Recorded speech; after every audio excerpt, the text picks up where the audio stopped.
Al-Fatihah. A'udzubillahi minasyaitonir rajim. Bismillahirrahmanirrahim. Alhamdulillahirabbil alamin. Ar-Rahmanir Rahim. Maliki yaumiddin. Iyyaka na'budu wa iyyaka nasta'in. Ihdinas siratal mustaqim. Siratal ladzina an'amta 'alaihim ghairil maghdubi 'alaihim waladdallin. Amin. Assalamualaikum warahmatullahi wabarakatuh.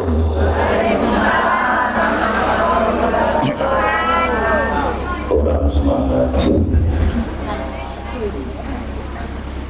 Assalamualaikum warahmatullahi wabarakatuh.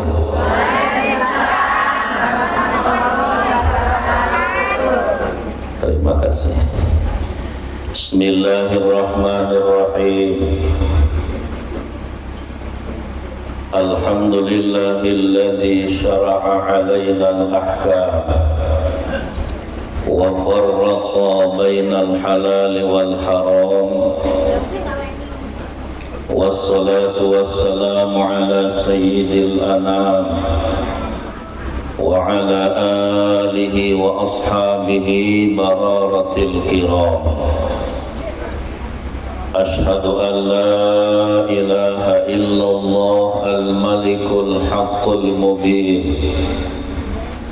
Wa ashhadu anna sayyidana wa nabiyyana wa habibana wa syafi'ana sayyidana Muhammadan abduhu wa rasuluhu wa safiyuhu wa khaliluhu sadiqul wa'dil amin.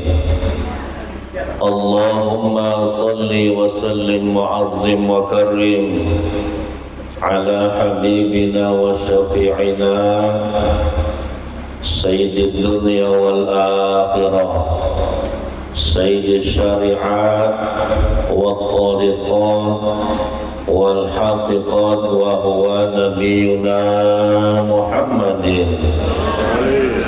Wassalatu wassalamu ala alihi wa ashabihi wa awliyaihi wa man salaka nahjihi wa attiba'ihi ila yaumi mi'adih.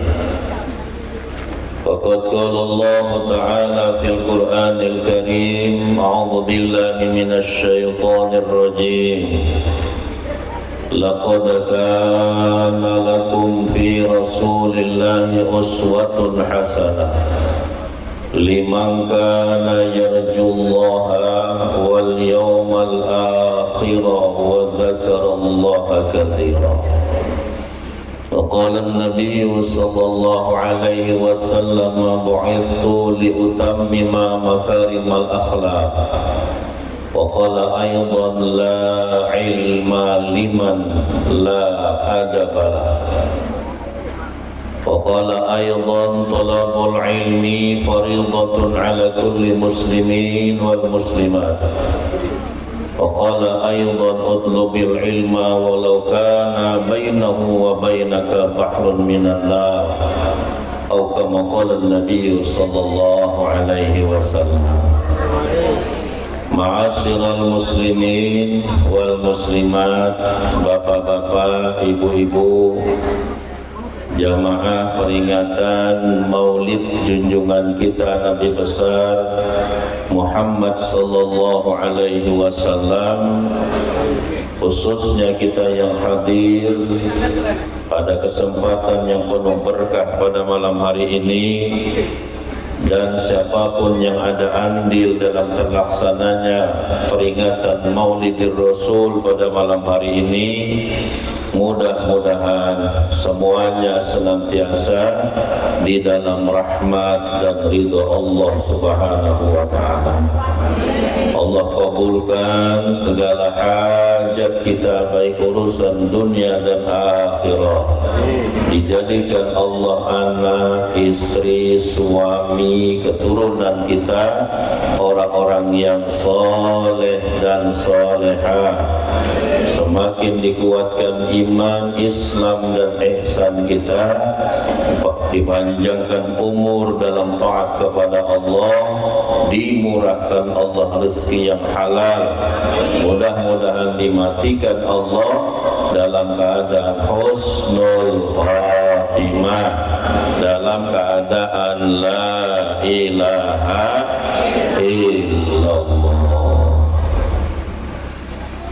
Pertama-tama yang kami muliakan para alim ulama, para tokoh agama, para kiai, para sesepuh, para tokoh masyarakat, wabil khusus yang kami hormati Ketua LDTKN Pondok Pesantren Suryalaya Korwil, Jawa Timur, Ketua Lembaga Dakwah Thariqah Qadiriyah wa Naqsyabandiyah Pondok Pesantren Suryalaya Tasikmalaya, Jawa Barat, yang alhamdulillah beliau hadir bersama-sama kita, yaitu Bapak Haji Muhammad Ali dan seluruh pengurus-pengurus Korwil Lembaga Dakwah Thariqah Qadiriyah Sabandiyah Pondok Pesantren Suryalaya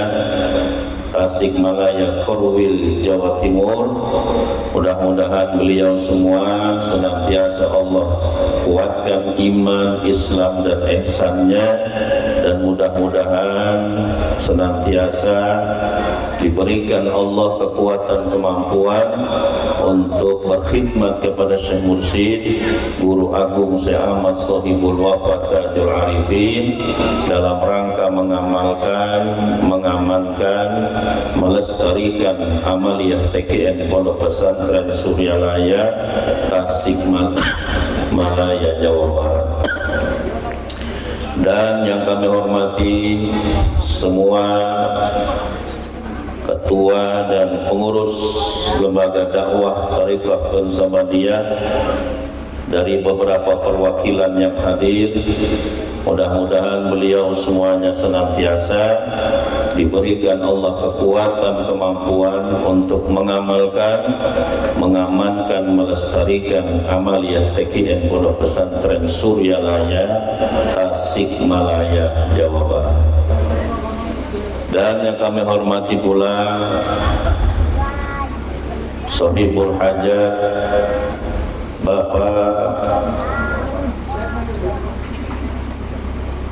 Bapak Wawan Jamhari dan semua keluarga besarnya, mudah-mudahan beliau dan semua keluarga besarnya senantiasa Allah panjangkan umurnya, dimurahkan Allah rezekinya, ditenteramkan Allah keluarganya, dan semakin dikuatkan Allah iman, Islam dan ihsannya.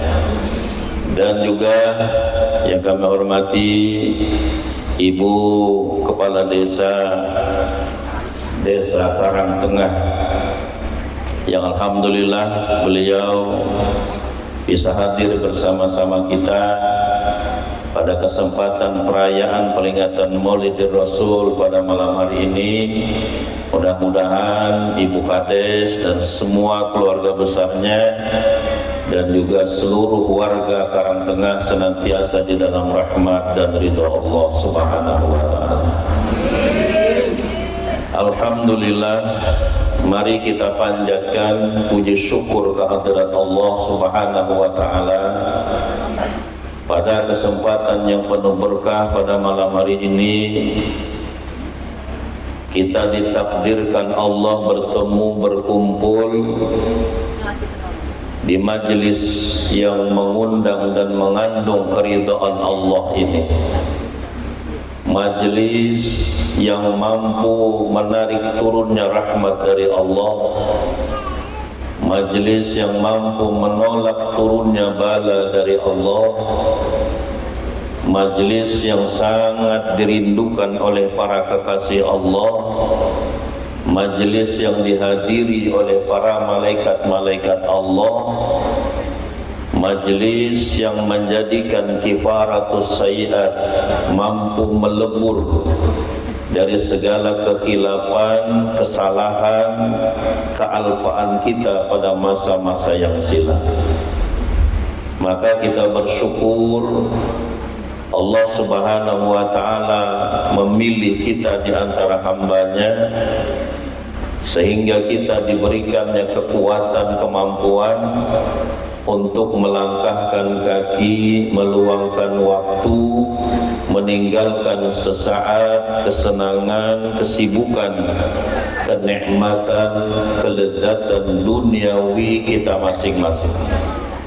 Dengan niat kita hadir di majelis ini untuk thalabul ilmi, niat kita ingin menuntut ilmu, dan niat kita juga hadir ke sini karena rasa cinta kita kepada junjungan kita Nabi besar Muhammad sallallahu alaihi wasallam.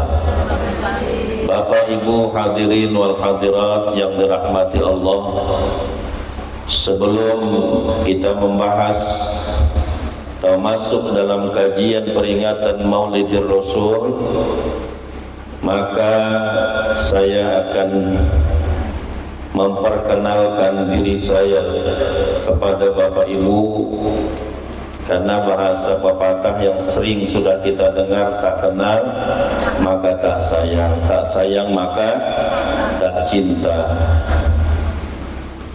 Saya dari Kalimantan Tengah,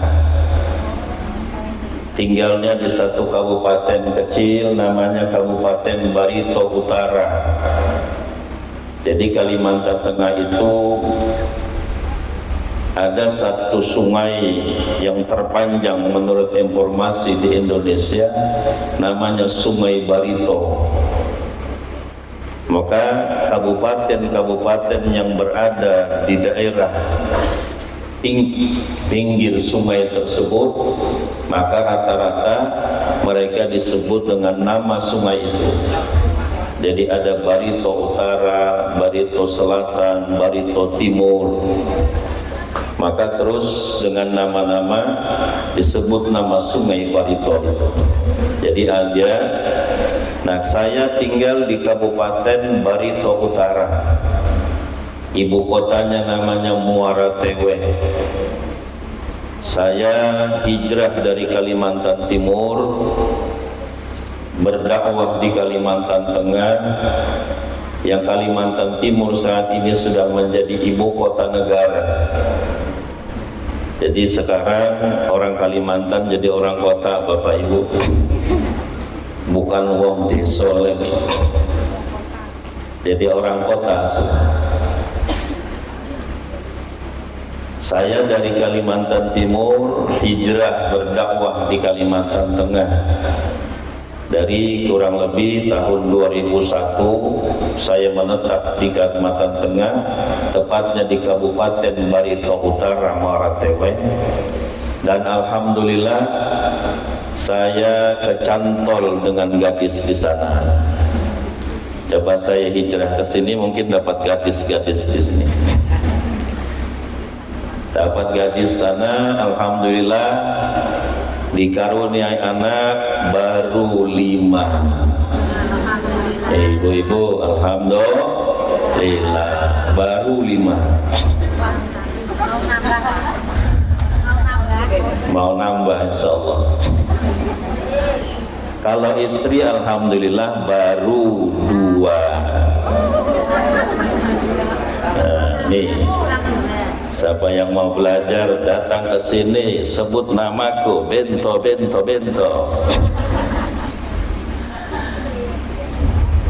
Cuma Bapak Ibu tidak poligami. Istri saya meninggal yang pertama, saya hijrah dakwah ke Kalimantan Tengah, saya nikah kembali karena masih muda, sudah jadi duda. Sempat jadi duren saya, ibu. Umur 24 tahun saya sudah jadi duda. Jadi duren, sempat jadi duren. Bapak Ibu yang dirahmati Allah, saya sekolah di pondok pesantren di Kalimantan Selatan. Di sana banyak pondok-pondok pesantren besar dan banyak aulia-aulia Allah, dan mereka memberikan pahaman kepada masyarakat di dalam ilmu fikihnya bermadhab Imam Syafi'i rahimahullah, di dalam ilmu tauhidnya berpahaman mazhabnya Abu Hasan al-Ash'ari dan Imam Abu Mansur al-Maturidi, di dalam pemahaman tentang tasawufnya mengikuti pahaman Imam Junaidi al-Baghdadi. Maka di sana banyak aulia-aulia Allah, wali-wali Allah.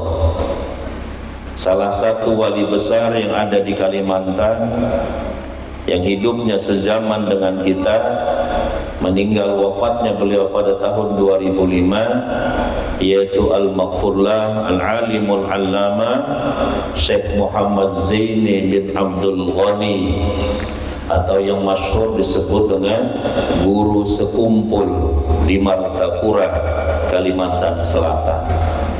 Haul terbesar di Asia Tenggara yang dihadiri lebih 3 juta orang, dan itu sudah menjadi kebanggaan bagi kami orang Kalimantan Selatan. Setelah saya tamat sekolah di pondok pesantren di Kalimantan Selatan, saya melanjutkan sekolah di pondok pesantren Peloso Mojo, Kediri. Alhamdulillah, saya di sana kurang lebih 3 tahun, hanya melanjutkan sebagai musyawirin dari Fathul Qorib, Fathul Wahab, Fathul Mu'in sampai musyawirin Fathul Wahab. Dan alhamdulillah dengan bekal pengetahuan disiplin ilmu syariat digembleng oleh para ulama yang ada di Pulau Jawa, khususnya di Kediri di Pondok Pesantren Al-Falah, saya alhamdulillah memberanikan diri dengan sedikit ilmu pengetahuan mengajak umat, mengajarkan disiplin ilmu-ilmu syariat. Jadi banyak setelah saya pulang ke Kalimantan, saya mengajarkan di musola, di masjid, bermacam-macam kitab-kitab di dalam ilmu-ilmu syariat. Nah, maka itu sedikit Bapak Ibu perkenalan dan biodata diri saya lah, yang pada malam hari ini kita bisa bertemu di tempat ini. Bapak Ibu hadirin wal hadirat yang dirahmati Allah, peringatan Maulidir Rasul itu sudah menjadi satu budaya yang berkembang di tengah kehidupan umat Islam, wabil khusus kaum Nahdiyin, orang-orang NU. Ini tidak asing lagi dengan peringatan-peringatan hari besar Islam. Dan apakah ini sesuatu yang menyalahi di dalam syariat Nabi kita Muhammad sallallahu alaihi wasallam? Kita menceritakan tentang kemuliaan Nabi kita. Kita menceritakan tentang figur manusia teladan yang harapan akan menjadi uswah, jadi contoh bagi umat. Nah, maka memperingati peringatan Maulid seperti ini telah disetujui oleh salafus soleh, generasi-generasi soleh pada masa lalu, wabil khusus para santri-santrinya Rasulullah sallallahu alaihi wasallam. Sayyidina Umar, Sayyidina Abu Bakar radhiyallahu an berkata, kata beliau, siapa yang menafkahkan hartanya untuk peringatan maulidnya Nabi, maka dia nanti akan menjadi temanku di dalam surga. Dia akan nanti menjadi tetangga dengan saya di dalam surga, bertetangga dengan mertuanya Rasulullah sallallahu alaihi wasallam. Ini salafus saleh, generasi dulu yang soleh, mertuanya Rasulullah menyatakan seperti itu. Sayyidina Umar bin Khattab, mertua Rasulullah sallallahu alaihi wasallam pun mengatakan, kata beliau, siapa yang membesarkan maulid Nabi, maka seolah-olah dia menghidupkan Islam. Tidak ada mereka yang melarang. Maka kalau kita faham daripada pendapat-pendapat mereka dan difahami oleh para ulama generasi yang ke bawah daripada mereka, bahwa memperingati maulid ini hukumnya adalah sunnah, bukan bid'ah. Rasulullah sallallahu alaihi wasallam dalam satu hadis beliau menjelaskan, kata Nabi, inda dzikri awliya'u tanzilur rahmah wal barakah.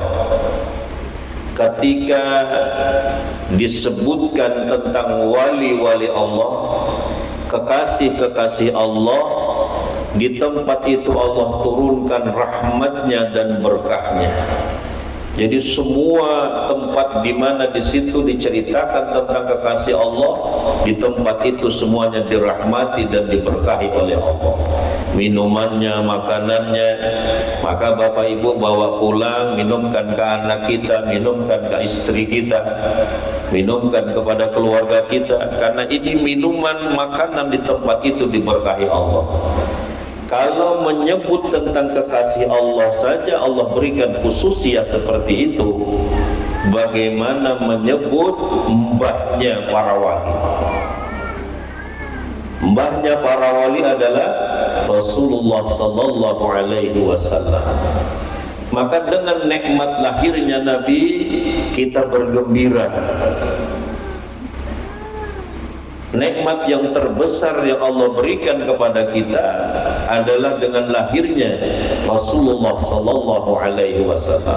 Maka Allah perintahkan falyafrahu, maka hendaklah kalian bergembira dengan menyambut Maulidir Rasul. Inilah bagian kegembiraan kita, berbondong-bondong kita menghadiri peringatan itu. Kita rela meninggalkan kasur kita, kita rela meninggalkan rumah kita yang ber-AC dingin sejuk, kita mau panas-panasan dan sebagainya, karena digigit nyamuk dan sebagainya. Karena rasa cinta kita, maka memang Allah perintahkan falyafrahu. Nikmat yang besar dilahirkannya Nabi, maka hendaklah kita yang mengaku umat Nabi, hendaklah kalian bergembira. Inilah bagian kegembiraan kita. Di Kalimantan itu Bapak Ibu ada beberapa kabupaten, Kalimantan Selatan khususnya, itu hampir setiap rumah mengadakan peringatan Maulid. Jadi kiai-kiai pindah dari sini, selesai sana pindah lagi, satu hari sampai berapa kali, saking gembiranya menyambut kelahiran Rasulullah. Nah, maka kita bersyukur Bapak Ibu dengan lahirnya Nabi kita, maka membuat satu peradaban yang baru dalam sejarah kehidupan manusia. Kalau tidak, jadi apa kita ini Bapak Ibu? Tidak kenal aturan bagaimana kehidupan, setelah hidup ini bagaimana, dan setelah itu lagi kita akan kemana, kita tidak ada yang ngerti sama sekali. Maka dengan peringatan Maulid ini satu keadaan atau satu momen yang benar-benar bisa kita jadikan untuk mendakwahkan agama, memberikan pemahaman tentang kemuliaan Rasulullah sallallahu alaihi wasallam. Karena Bapak Ibu, apalagi yang sudah sepuh-sepuh, kita tidak sempat lagi untuk membaca buku, membaca sejarah sirah nabawiyah, tidak sempat lagi mikir cucunya, mikir suami, mikir pekerjaan, mikir masalah. Tidak sempat lagi baca buku, mau baca buku matanya sudah mulai kabur. Baca sebentar kepalanya mulai sakit, lalu ngantuk matanya. Bagaimana mau kita dapat pengetahuan? Maka dengan seperti inilah, dengan para ulama-ulama yang mereka benar-benar mengkaji ilmu agama, duduk di pondok pesantren, mendalami disiplin ilmu Islam, mereka lah yang memberikan pemahaman kepada kita tentang mutiara-mutiara Islam yang dibawa oleh junjungan kita Nabi besar Muhammad sallallahu alaihi wasallam. Bapak Ibu hadirin wal hadirat yang dirahmati Allah, peringatan Maulid bukanlah hanya sekedar rutinitas tahunan yang selalu kita peringati, tetapi mari kita ambil pelajaran dan kita jadikan perubahan dalam kehidupan kita. Kalau hanya diceritakan tapi tidak menjadi satu perubahan, ini satu kerugian besar bagi kita. Karena hari ini kita lebih tua daripada hari kemarin. Maulid hari ini kita lebih tua daripada Maulid tahun kemarin. Kalau tidak ada perubahan, maka kita termasuk orang yang rugi, kata Rasulullah. Nah, maka pada malam hari ini di sini kita akan mengkaji dan menggali bagaimana kita bisa menteladani akhlak junjungan kita Nabi besar Muhammad sallallahu alaihi wasallam. Allah Subhanahu wa taala menjelaskan di dalam muqaddimah tadi sudah kita sampaikan, kata Allah, laqad kana lakum fi rasulillahi uswatun hasanah liman kana yarjullaha wal yawmal akhirah wa dzakarallaha katsira. Kata Allah, sungguh bagi kalian di dalam diri Rasulullah itu ada teladan yang baik, contoh yang baik. Jadi figur contoh bagi umat Islam Rasulullah sallallahu alaihi wasallam dalam semua keadaan dalam kehidupan kita. Sebagai seorang pemimpin, Rasulullah contohnya. Sebagai kepala rumah tangga, Rasulullah contohnya. Sebagai seorang kepala panglima perang, Rasulullah contoh, dan sebagainya. Semuanya contohnya Nabi kita Muhammad sallallahu alaihi wasallam. Lalu bagaimana kita mencontoh akhlak Nabi yang mulia, yang istimewa itu? Tentunya sulit, Bapak Ibu. Pertanyaannya, dengan berapa puluh kali, mungkin ribuan kali kita sudah menghadiri peringatan Maulid, apa yang sudah kita contoh dari Nabi? Apa kira-kira Ibu? Yang kita contoh dari Nabi, ibadahnya. Ada enggak kita sampai bengkak kakinya ibadah? Paling bengkak asam urat aja. Aku ibadah kemarin sampai bengkak kakiku, ternyata dia kena asam urat. Apalagi yang kita contoh dari Nabi. Nabi kalau marah bagaimana menurut sejarah?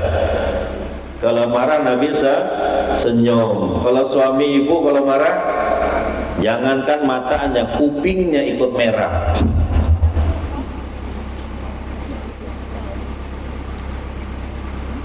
Apa yang kita contoh dari Nabi? Sulit, Bapak Ibu. Tetapi Allah mengingatkan ada kriteria bagaimana kita bisa mencontoh, menteladani akhlak Nabi. Maka di dalam ayat tadi dijelaskan, yang mampu menteladani akhlak Nabi, yang pertama liman kana yarjullaha, orang yang di dalam kehidupannya semata-mata apapun yang dilakukannya semata-mata dilandasi hanya mengharapkan keridhaan Allah. Ini yang mampu menteladani akhlak Nabi. Kita berdakwah, mengajak umat untuk kembali ke jalan Allah, semata-mata saya lakukan ya Allah hanya mengharapkan ridha. Bukan supaya dipuji, bukan supaya diikuti, bukan supaya orang menyanjung-nyanjung, bukan supaya orang memuliakan kita. Semata-mata dilakukannya mengharapkan ridha Allah. Mau dipuji oleh orang yang didakwahinya, mau disanjung atau tidak, dia tidak peduli. Ketika tujuannya mengharap ridha Allah, ketika orang yang dididiknya tadi tidak menghormati dia, dia tidak akan kecewa. Karena tujuannya bukan supaya dihormati, tujuannya semata-mata mengharapkan ridha Allah. Dia tenang, mau diikuti mau tidak, mau orang tadi menyanjung-nyanjung namanya atau tidak, dia tidak peduli. Ini ciri, dan dia akan mampu menteladani akhlak Nabi. Yang pertama ini, kita landasi semua aktivitas kita, ya Allah saya melakukan ini hanya Engkau yang saya maksud, ridhamu yang saya cari. Kalau dalam bahasa tasawuf, ilahi anta maksudi wa ridhaka matlubi. Ibu-ibu ngurus anak, cuci pakaian, ngepel dan sebagainya, ngurus rumah tangga suami, ya Allah saya lakukan ini semata-mata mengharap ridha. Bukan takut kalau ditalak suami, bukan supaya suaminya sayang, bukan tujuan-tujuan apapun di dalam tujuan-tujuan duniawi.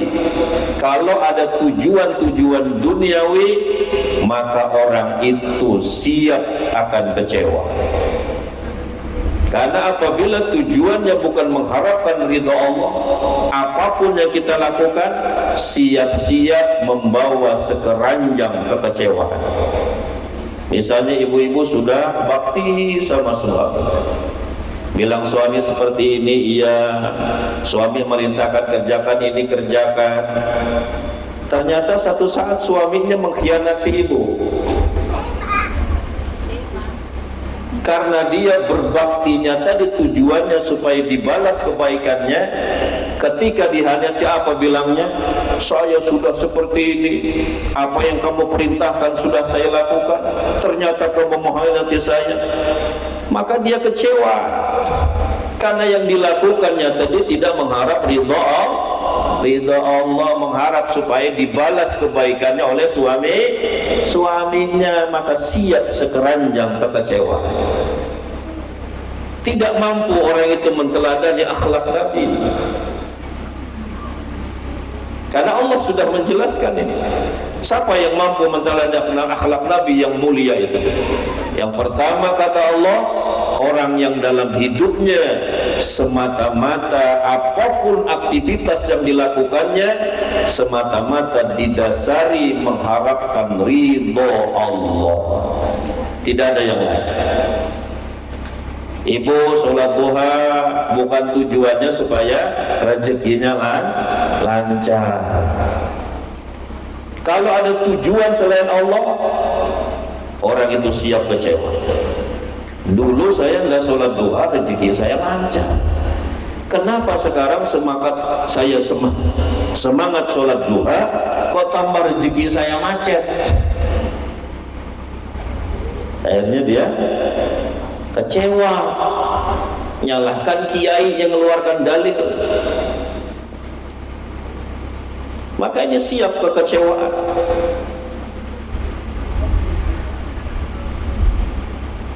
Karena tujuannya bukan Allah. Misalnya lagi bapak ibu rajin sholat tahajud, karena Allah perintahkan wa minal laili fatahajjat bihi nafilatan lak asa ayyab'asaka rabbuka maqaman mahmuda. Di keheningan malam hendaklah kalian bertahajud, kata Allah, dan itu menjadi ibadah sunat bagi kalian. Dan mudah-mudahan dengan engkau melaksanakan itu, kata Allah, Allah akan mengangkatmu di tempat yang terpuji. Lalu dia rajin sholat tahajud, tujuannya supaya dapat pangkat di hati manusia. Ternyata semakin kuat tahajudnya malah dibenci orang. Kira-kira kecewa enggak ibu? Akhirnya berhenti tahajud, nyalahkan kiainya, nyalahkan dalilnya. Dalilnya tidak salah, Al-Quran tidak pernah salah. Yang salah niatnya yang tidak benar. Akhirnya dia kecewa dengan bangun malam tiap malam, harapan dimuliakan, ternyata malah dihinakan orang. Ini yang salah, niatnya tidak mampu orang itu menteladani akhlak Nabi. Seandainya pun Allah berikan dia dimuliakan orang, ini membahayakan kepada orang itu, takut timbul ujub, bangga diri, dan ini penyakit hati. Bangga diri ini hukumnya, ujub di dalam Islam hukumnya haram. Dia merasa aku yang paling hebat di kampung ini, aku yang paling dimuliakan di kampung ini. Bangga dia dengan dirinya karena Allah berikan apa yang diinginkannya. Jadi rusak lagi. Diberi jadi rusak, tidak diberi juga rusak. Karena melakukan satu ibadah tujuannya bukan mencari ridha Allah. Jadi kita selalu ingat ini, Bapak Ibu, ibu-ibu di rumah. Kita landasi semata-mata yang saya lakukan mengharapkan ridha Allah, apapun juga.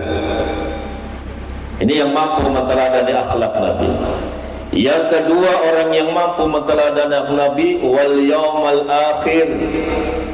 Orang yang di dalam kehidupannya pandangannya hanya kemuliaan akhirat, bukan mencari kemuliaan di bumi ini, bukan mencari nama besar di bumi ini.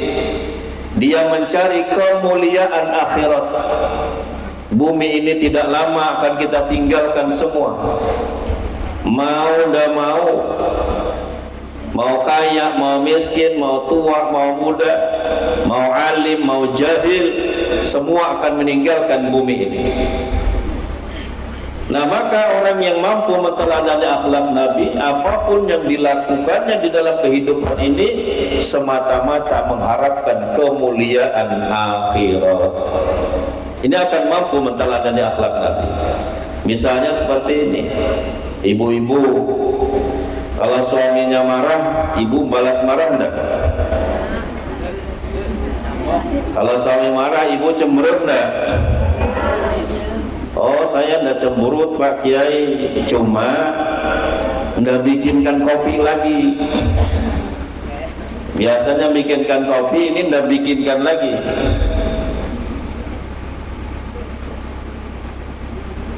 Atau misalnya tidurnya sudah pisah ranjang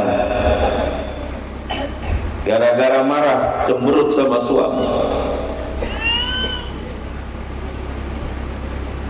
Karena dia melihat yang dipandangnya kepada suaminya, dia tidak memandang kemuliaan akhirat. Tidak mampu orang ini, gagal menteladani akhlak Nabi. Kalau dia memandang kemuliaan akhirat, dia akan tetap tersenyum walaupun suaminya marah. Bahkan dia berkata, "Mas, tolong saya marahin lagi." Senyum terus istrinya. Dimarahin suami, senyum. Sampai 3 bulan seperti itu. Tolong itu diperiksa istrinya ke rumah sakit. Bisa bermasalah itu. Terlalu dimarahin terus, akhirnya gangguan mental istrinya. Ini Bapak Ibu, jadi tujuannya untuk kemuliaan akhirat. Jadi tidak akan melawan, tidak akan ribut. Misalnya suaminya marah sama istrinya dia ada enggak ibu-ibu suami marah, ibu-ibu dia pasti banyak menjawab. Suaminya ngomong sekali, istrinya sudah 10 kali. Suaminya termasuk suami takut istri, langsung ciut suaminya, semakin kerdil.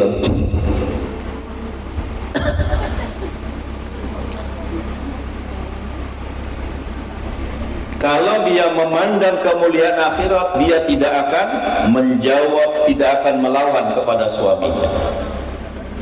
Karena Rasulullah SAW menyatakan, nih ibu-ibu, ini saya sering juga banyak dapat telepon, informal, ini ada ibu-ibu curhat seperti ini tentang suaminya. Karena dia tidak melihat kemuliaan akhirat. Kalau perempuan itu tahu tentang kemuliaan akhirat bagi wanita yang sabar dengan mendapati suami yang tidak jelas, itu ladang amal bagi perempuan itu. Apa kata Nabi?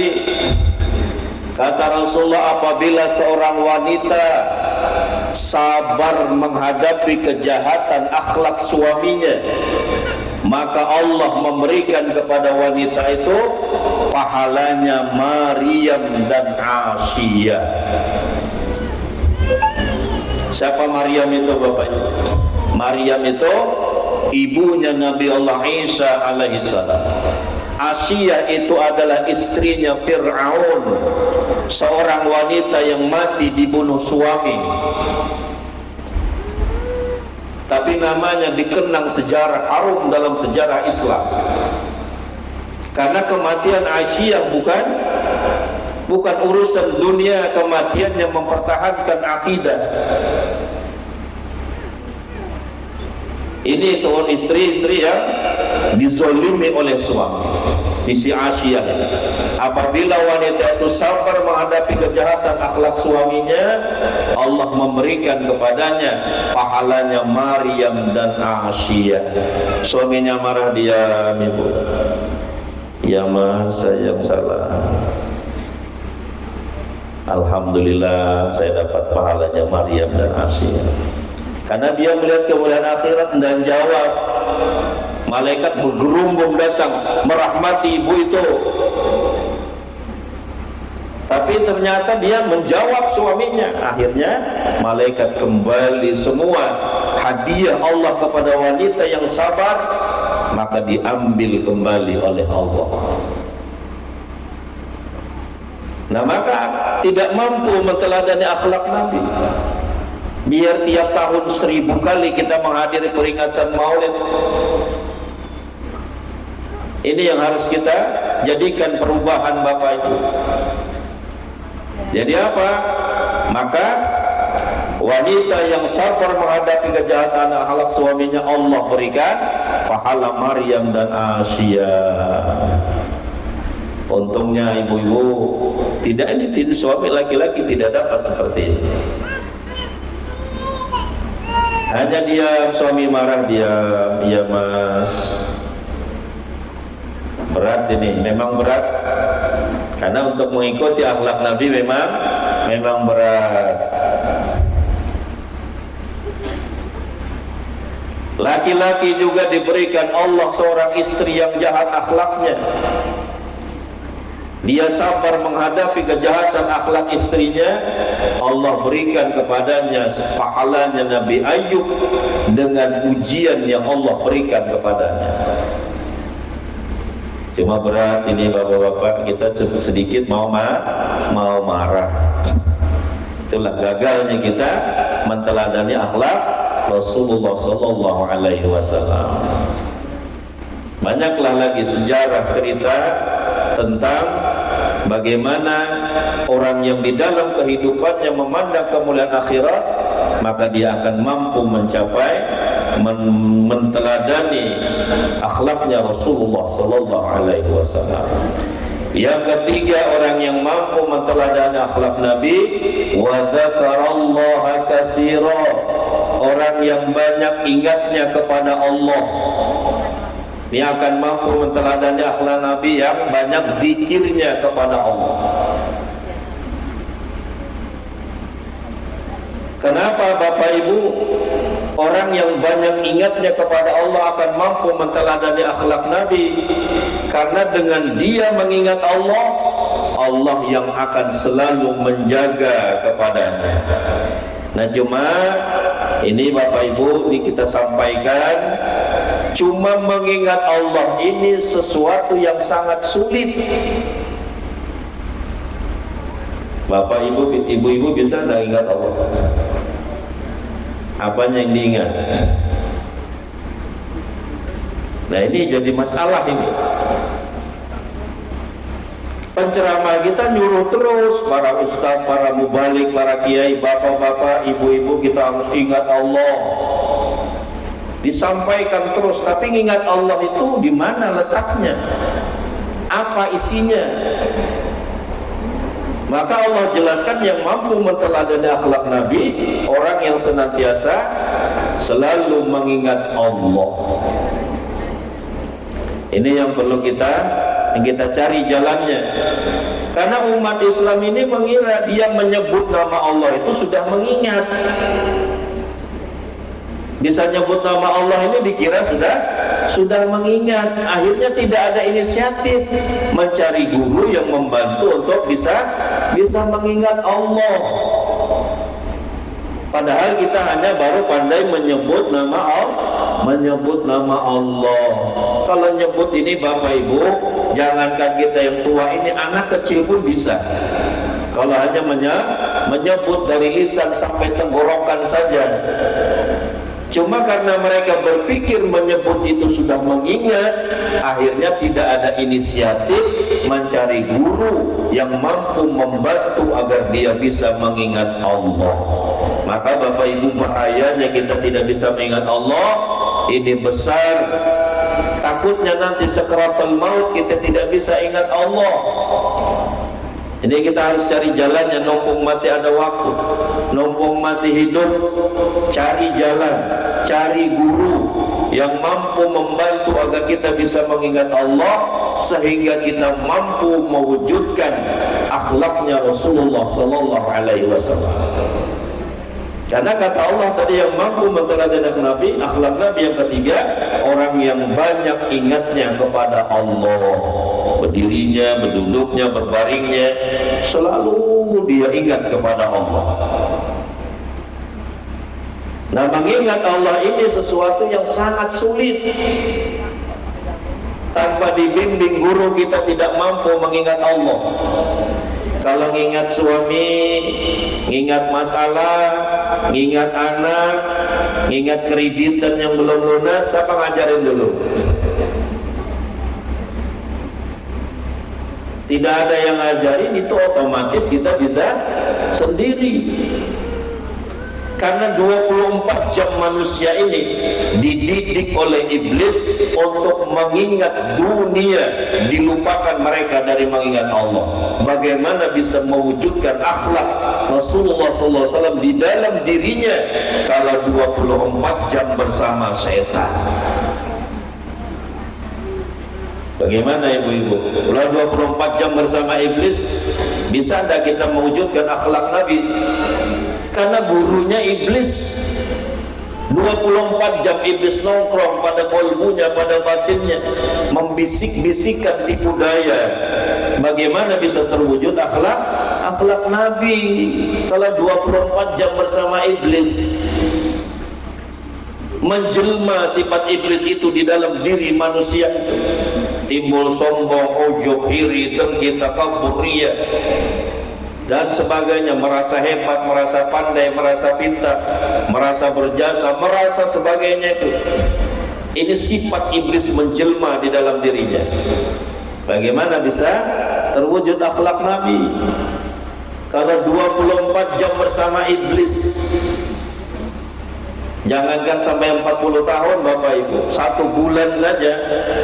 Ini saya contohkan, misalnya ibu-ibu 24 jam nempel dengan kambing, makan dengan kambing, tidur dengan kambing, santai-santai dengan kambing, jalan dengan kambing, semuanya sama-sama dengan kambing. Tidak usah sampai 40 tahun, 3 bulan saja cium badan kita, bau kambing apa bau wangi?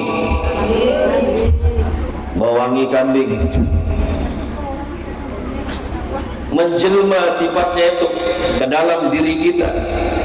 Mungkin orangnya tadi tidak melihat rumput langsung ilernya keluar, ngomongnya tidak lagi ngomong seperti manusia, mungkin bilang. Karena bersama kambing bagaimana mewujudkan akhlak Nabi? Biar setiap tahun kita 1000 kali menghadiri maulid, tapi kalau ini tidak kita pahami dengan benar, tidak ada yang mampu meneladani akhlaknya Rasulullah SAW. Nah, maka kita cari guru yang mampu membantu agar kita bisa mengingat Allah. Ini ibu-ibu, ini saya tanya, ingat Allah itu di mana letaknya? Hah? Di mana? Ini biar kita paham. Kita ngaji malam ini, bukan rame-ramean.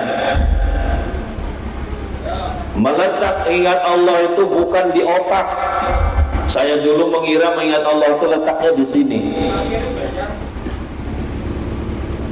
Dan mungkin kita berpikir ingat Allah ini di otak. Padahal saya dari kecil duduk di pondok pesantren, saya kira mengingat Allah itu di otak. Ternyata Allah menciptakan otak ini bukan untuk mengingat Allah. Allah menciptakan otak ini untuk tafakkur tentang penciptaan alam semesta. Masya Allah, bagusnya Allah menjadikan langit tidak ada tiangnya.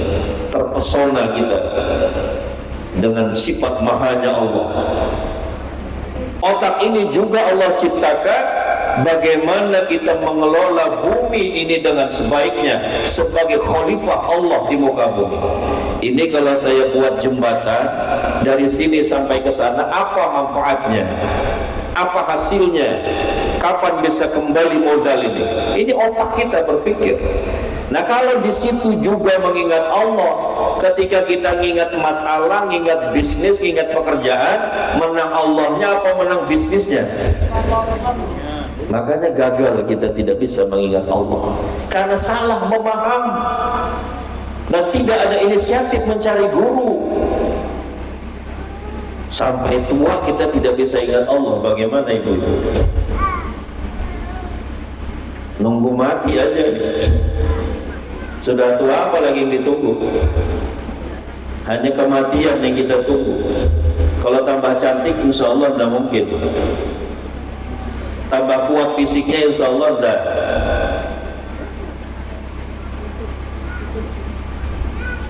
Nah, maka mengingat Allah ini yang perlu kita cari gurunya. Dan para sufi mengatakan hukumnya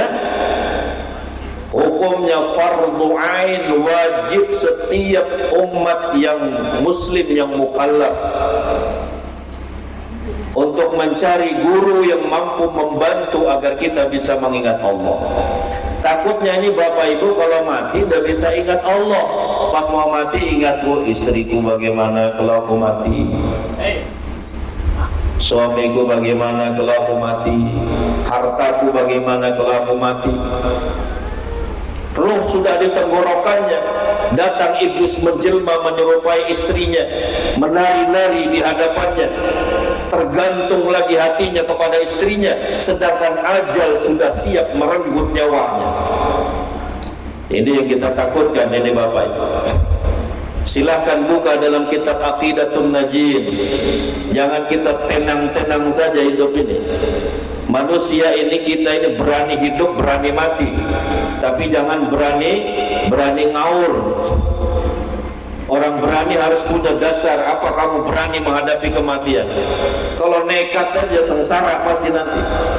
Saya berani ke Mekah, Dasarnya apa Bapak berani ke Mekah? Ya saya berani saja. Oh, sengsara di jalan Bapak itu.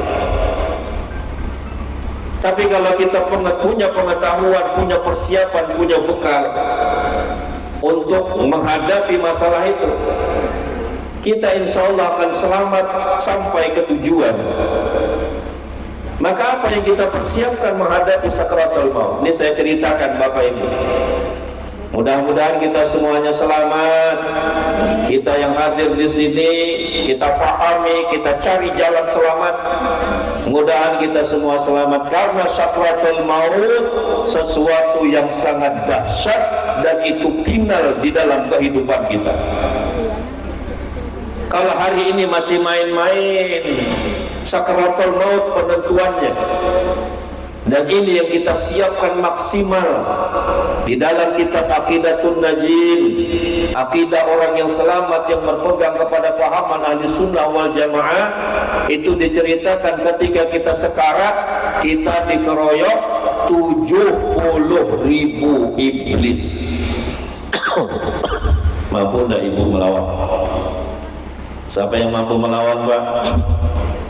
70.000 iblis yang mengeroyok kita. Karena saking dengkinya iblis ini kepada manusia, dia tidak ingin manusia ini mendapat rahmat Allah. Dia tidak ingin manusia ini masuk ke dalam surga Allah. Mbah kita yang dalam surga diusirnya, bagaimana kita banyak masalah di bumi ini ingin masuk surga. Jangan santai-santai Bapak Ibu, karena kita punya saingan. Musuh besar kita adalah syaitan. Musuh besar kita, kata Nabi, adalah hawa nafsu.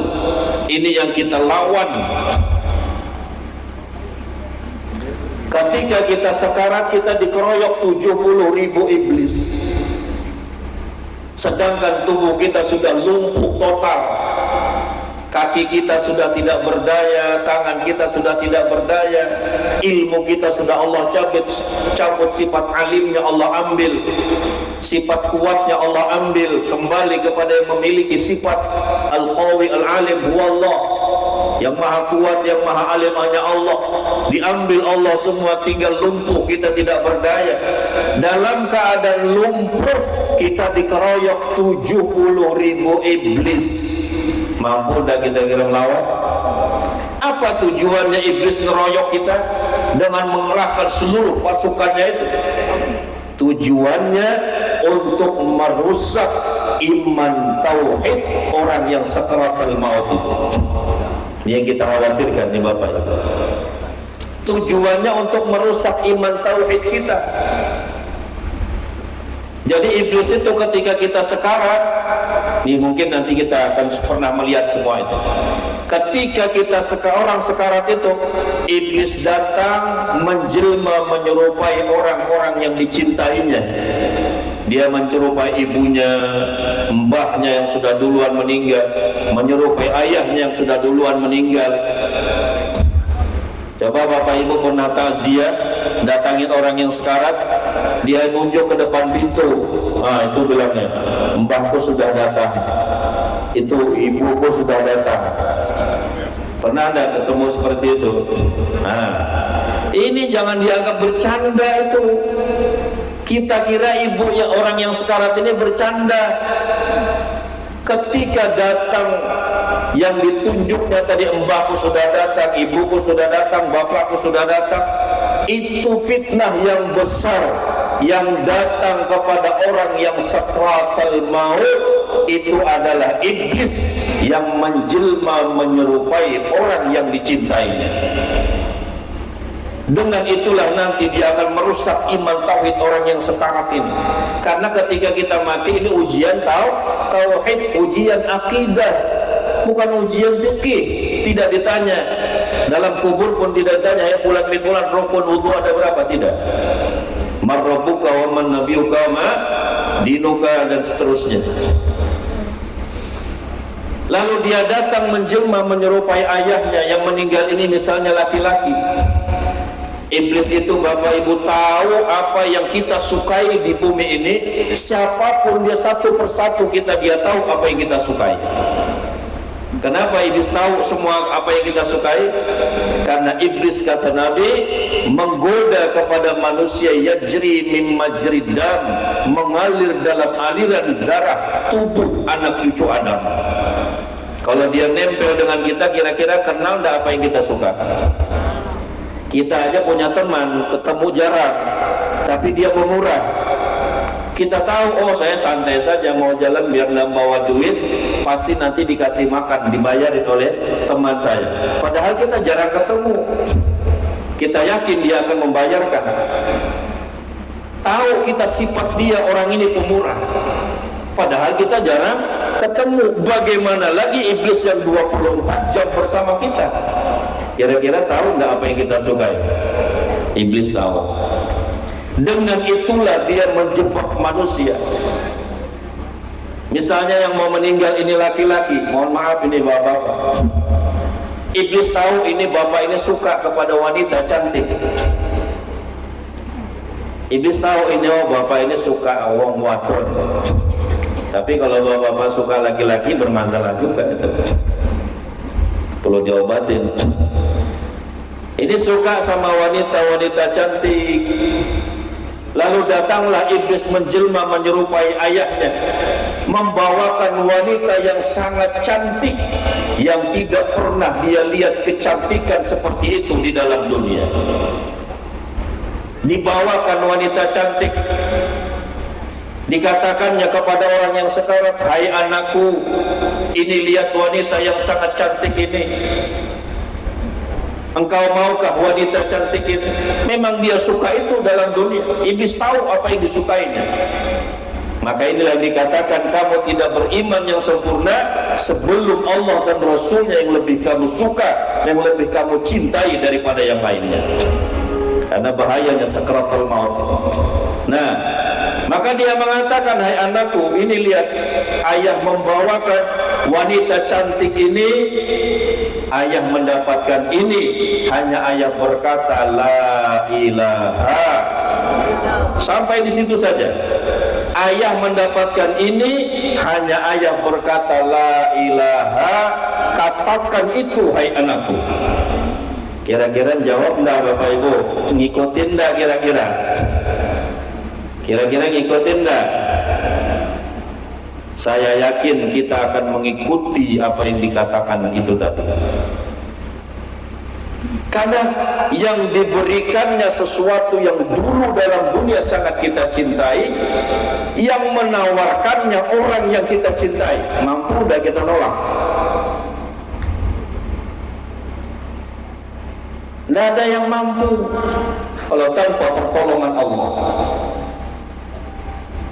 Yang diberikan, ditawarkan kepada kita sesuatu yang dulu kita inginkan, dan yang menawarkan orang yang kita cintai, ayah kita, itu jelmaan daripada iblis. Tidak ada yang mampu menolak itu Bapak Ibu tanpa pertolongan Allah. Jangankan masalah yang seperti itu tadi, ini sudah dekat musim pilkada ini. Jangankan masalah itu tadi, dulu di Kalimantan musim-musim pilkada, ada kawan akrab, ini teman akrab, ngasih duit minta didukung, ngasih 100.000. Kawan akrab, datang orang yang tidak dikenal ngasih 1 juta, berpindah hati dia. Baru hanya sedikit bagaimana yang cerita tentang wanita yang sangat cantik tadi. Tidak mampu kita menolak. Misalnya ibu-ibu yang mau meninggal, datang iblis menjelma menyerupai ibunya, hai anakku, dia tahu ibu ini sukanya intan, berlian, segala perhiasan yang mewah. Suka anda ibu punya berlian? Emas 1 kilo di sini, kakinya 2 kilo. Siapa anda suka permata-permata yang mahal, intan, berlian? Dia tahu wanita ini suka ini. Iblis datang menjelma menyerupai ibunya, hai anakku, ini ibu dapat permata ini 1 baskom, ibu dapat emas, intan, berlian ini. Hanya ibu mengatakan la ilaha, katakan itu hai anakku. Tidak ada yang mampu menolak. Yang menawarkan yang orang yang kita cintai, yang ditawarkan sesuatu yang sangat kita sukai dalam dunia. Malakal maut mencabut ruh kita. Ketika itu kita manggut saja, malakal maut mencabut, maka mati kita dalam keadaan iman tauhid kita sudah diambil, dia dirampok oleh syaitan. Matinya su'il khatimah, jahat akhir dalam ujung umurnya. Nah maka perlu kita Bapak Ibu, siapa yang sanggup menolong kita saat itu? Tidak ada lagi, terkecuali hanya pertolongan Allah. Anak hanya nangis, istri hanya nangis, suami hanya nangis, harta kita diam, semuanya tidak mampu nolong kita. Kawan-kawan setia kita pun semuanya hanya nangis. Hanya pertolongan Allah. Pertanyaannya Bapak Ibu, di mana pertolongan Allah itu datang kepada kita kalau kita jauh daripada yang memberikan pertolongan? Apa hakikat jauh? Ketika engkau lupa hakikatnya jauh, ketika engkau ingat hakikatnya dekat. Nah ini jadi belajar bagaimana mengingat Allah. Cari guru lumpung sebelum ajal kita tiba. Kalau sudah sekarang tidak bisa ditolong. Nah cuma Bapak Ibu cari guru yang mampu membantu mengingat Allah ini. Akhir zaman ini langka, susah ditemukan. Guru yang mampu membantu agar kita bisa mengingat Allah ini langka, susah ditemukan akhir zaman. Dan Nabi memerintahkan kita untuk mengingat Allah dimanapun kita berada, dalam kondisi apapun. Kata Nabi, qul ma'allah fa illam takun ma'allah fakun ma'aman ma'allah fa innahu yusiluka illallah. Hendaklah kalian senantiasa bersama Allah, berdiri, berduduk, berbaring, selalu ingat Allah. Kira-kira mampu enggak Ibu? Tidak ada yang mampu. Kalau kamu tidak mampu seperti itu, kata Nabi, bersamalah dengan orang yang sudah bersama Allah. Cari manusia yang seperti itu. Wujuduhu fid dunya wa qalbuhu fil ukhbah. Tubuhnya bergentayangan di bumi, tapi qalbunya wukuf di hadirat Allah. Cari manusia seperti itu. Kalau kamu bertemu manusia seperti itu, kata Nabi, peganglah dia akan membawa kamu kepada Allah. Akhirnya kita bisa mengingat Allah, bukan hanya pandai menyebut nama Allah dari lisan sampai tenggorokan saja. Akhirnya kita bisa mengingat Allah karena telah bertemu dengan guru itu. Bisa mengingat Allah, bisa mencintai Allah, kita pun bisa merindukan Allah. Nah cuma mencari guru itu yang seperti itu Bapak Ibu langka akhir zaman. Hati-hati, nanti akan munculan orang-orang yang tidak benar atau orang-orang yang palsu, mengaku-ngaku dia boleh menuntut, membimbing rohani umat. Nah ini adalah yang dikatakan Nabi, akhafu ma akhafu alaikum ba'di dhallun mudil. Yang paling kutakutkan kepada kalian ya sahabatku setelah kematianku, orang-orang yang sesat tampil di tengah masyarakat menyesatkan umat. Dia tidak ada izin membimbing rohani umat, tapi dia berani-berani menuntut manusia. Nah ini Bapak Ibu, ini sangat, jadi hati-hati mencari guru yang membimbing, jangan sampai kita tertipu, akhirnya kita terjebak di dalam orang-orang yang sesat. Naudzubillah. Nah maka sekali lagi pentingnya kita mencari guru itu sehingga kita bisa mengingat Allah, dan insya Allah kita akan mampu menteladani akhlaknya Rasulullah Sallallahu Alaihi Wasallam.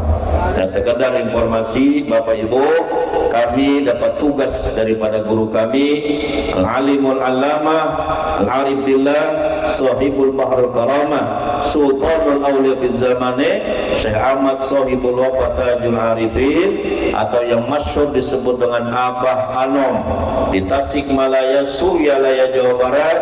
Kami dapat izin beliau untuk mengajarkan zikir, bagaimana kita bisa mengingat Allah, mencintai Allah, merindukan Allah, bagaimana kita bisa menghilangkan sifat yang tercela dalam diri seperti tadi iri, dengki, berani sama suami dan sebagainya. Bagaimana kita bisa menghilangkan itu? Nah, kami dapat izin dari beliau untuk mengajarkan itu kepada masyarakat. Dua zikir yang sanadnya tersambung sampai ke Rasulullah, dari Abah Anom sampai kepada Rasulullah sallallahu alaihi wasallam. Namakan dua zikir, zikir zahar nafi isbat kalimat la ilaha illallah, dan yang satunya lagi zikir sir ismul zat yang ditanam ke dalam qalbu sehingga kita bisa mengingat Allah. Nah, itu saja yang dapat kami sampaikan. Sekali lagi, waspada Bapak Ibu mencari guru yang membimbing roh, waspada, lihat akhlaknya, bagaimana ilmunya, bagaimana ilmu fikihnya, bagaimana ilmu tauhidnya, bagaimana ilmu tasawufnya, apakah dia dapat limpahan daripada Syekh Mursyid terdahulunya untuk membimbing umat. Nah, itu harus kita teliti benar-benar, jangan sampai kita terjebak di dalam kelompok-kelompok yang belum model, kata Nabi, kelompok-kelompok orang-orang yang sesat tampil di tengah masyarakat menyesatkan umat. Jadi ini perlu kita waspada karena bahaya besar. Nah, jadi yang ingin nanti Bapak Ibu setelah selesai acara, bagaimana nanti panitia mengatur, ingin bagaimana bisa berzikir ingat Allah nanti, dan ini ujungnya bahayanya nanti kalau kita sakratul maut tidak bisa ingat Allah.